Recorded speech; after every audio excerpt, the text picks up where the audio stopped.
So I've always wanted to try Arbutin as a friendlier alternative to hydroquinone when it comes to fighting hyperpigmentation on darker skin. But the problem is that you don't find it very often, especially in Western cosmetics. I did see it recently in The Ordinary's 2% Arbutin and hyaluronic acid serum. But when I tried it, it made me break out like a lot of The Ordinary's products seem to do. It just doesn't seem to react very well to my skin. I chalked it down to the fact that it was set in a base of hyaluronic acid, and here's what you might not know about your fave, HA, is that the smaller molecule size of hyaluronic acid can actually cause inflammation on some skin types, and mine happens to be one of them. So hyaluronic acid is a great product, but where you find the smaller molecular size, or most people like to advertise it because it's more expensive and that's supposed to penetrate your pores deeper, it also causes a bit more redness and little bumps on your skin. So if you do have bumps on your skin and they're not going away despite whatever anti-acne treatment that you might be using, it might actually be due to the hyaluronic acid. But anyway, I saw Beauty of Joseon's Glow Deep Serum, so that's its latest serum. Here it is right here.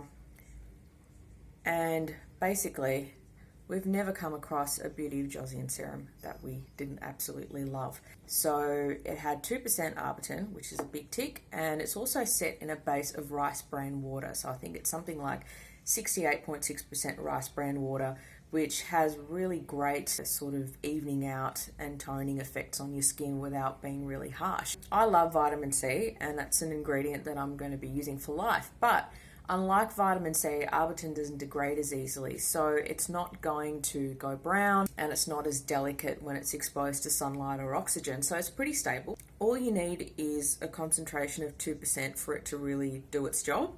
So this is something that I've just started using like 2 days ago. It's already proving to be pretty popular on Canvas Beauty, but in case you're looking for an alternative, don't like the texture. So the texture of this Beauty of Joseon serum is very close to its other serums, like the Calming Serum and the Glow Serum. It's a little bit thick, but it still spreads well and it absorbs really quickly.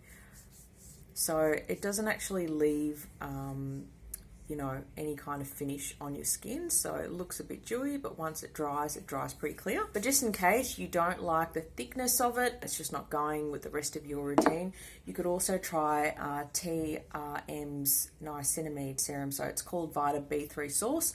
Niacinamide, as we know, is a great brightening serum. It contains 10% niacinamide, but it also contains 2% Arbutin. So it's got that extra brightening power for your post-acne scars, hyperpigmentation, sun damage, all kinds of things. So I'm going to be using this for now, and I'll come back with a review of how I find it works. But so far so good. It's very hydrating, it sinks into my skin. My skin's very dry at the moment because I'm going through a Melbourne winter, and it sits pretty well under my moisturizer. So I do find it a little bit sticky sometimes. It's a slight tacky feeling, but it does seem to go after a while.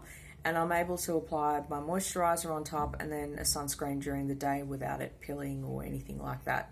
And there's not been any kind of inflammation or any reaction to this, as I would expect, because I have tried other Beauty of Joseon serums and they have suited my skin very well. So if you do have sensitive skin, and if you do think that you have a sensitivity towards the smaller molecule size of hyaluronic acid, where you apply, a smaller size, so they found in Dr. Barbara Sturm's serums and those from The Ordinary, and you do get those little bumps and redness, then try this one instead.